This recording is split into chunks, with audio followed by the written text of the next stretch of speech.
Assalamualaikum warahmatullahi wabarakatuh. Perkenalkan, nama saya Mutiara Kalista. Saya dari Prodi Pendidikan Guru Madrasah Ibtidaiyah. Nah, hari ini saya akan membahas tentang bagaimana sih mengenali dan mengelola emosi anak.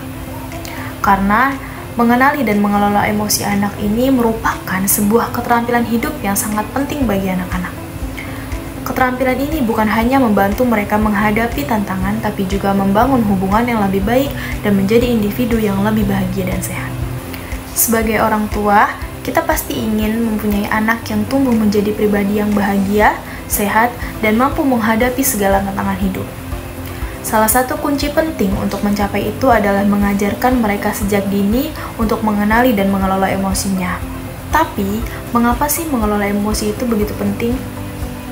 Nah, mengelola emosi bukan hanya soal tidak marah atau sedih. Ini adalah kemampuan yang sangat penting untuk perkembangan sosial, emosional, dan akademik anak. Anak yang bisa mengelola emosinya dengan baik cenderung lebih percaya diri, memiliki hubungan sosial yang sehat, dan berprestasi lebih baik di sekolah. Lalu, bagaimana cara kita sebagai orang tua membantu anak-anak mengenali dan mengelola emosi mereka? Nah, ada beberapa langkah sederhana yang bisa kita coba. Langkah yang pertama adalah mengenalkan emosi dengan nama. Anak-anak sering merasa bingung saat merasakan perasaan tertentu, seperti marah, sedih, atau senang, tetapi mereka belum tahu bagaimana cara menyebutkan perasaan itu. Contohnya, ketika anak marah karena temannya merebut mainan, kita sebagai orang tua bisa berkata, "Ibu lihat kamu marah karena temanmu mengambil mainanmu. Itu perasaan marah ya. Semua orang bisa merasa marah kadang-kadang." Nah, dengan cara ini, anak belajar mengenali emosi mereka dan tahu bahwa perasaan itu adalah hal yang normal. Selain mengenalkan nama emosi, kita juga perlu memberi contoh dalam mengelola emosi. Anak-anak belajar banyak dari meniru orang dewasa, terutama orang tuanya. Misalnya, ketika kita merasa marah atau frustasi, kita bisa menunjukkan cara yang sehat untuk menghadapinya, seperti menarik nafas dalam-dalam, berbicara dengan tenang, atau menjelaskan perasaan kita tanpa meledak-ledak. Nah, anak akan lebih mudah meniru apa yang kita lakukan daripada hanya mendengarkan apa yang kita katakan. Selain itu, kita juga bisa mengajak anak berbicara tentang perasaannya. Nah, seringkali nih, anak-anak merasakan kesulitan mengungkapkan apa yang mereka rasakan. Jadi, cobalah untuk menciptakan suasana yang aman bagi mereka untuk berbicara. Misalnya kita bisa bertanya, bagaimana perasaan kamu hari ini? Atau, apa yang membuat kamu marah atau sedih pada saat di sekolah tadi gitu.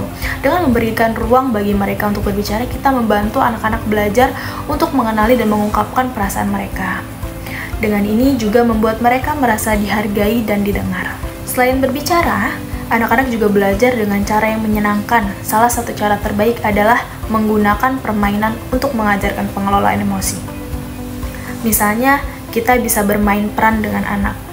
Cobalah situasi seperti, apa yang kamu lakukan kalau temanmu mengambil mainanmu?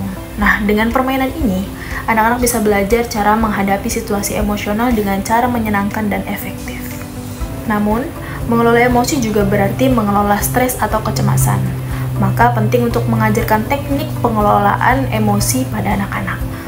Teknik sederhana seperti menarik nafas dalam-dalam, menghitung hingga 1-10 atau melakukan relaksasi tubuh bisa sangat membantu anak-anak ketika merasa cemas, marah, atau frustasi. Ini adalah keterampilan hidup yang sangat berguna dan bisa membuat mereka lebih tenang saat menghadapi situasi yang menantang. Jangan lupa, ketika anak berhasil mengelola emosinya dengan baik, berikan pujian dan dukungan.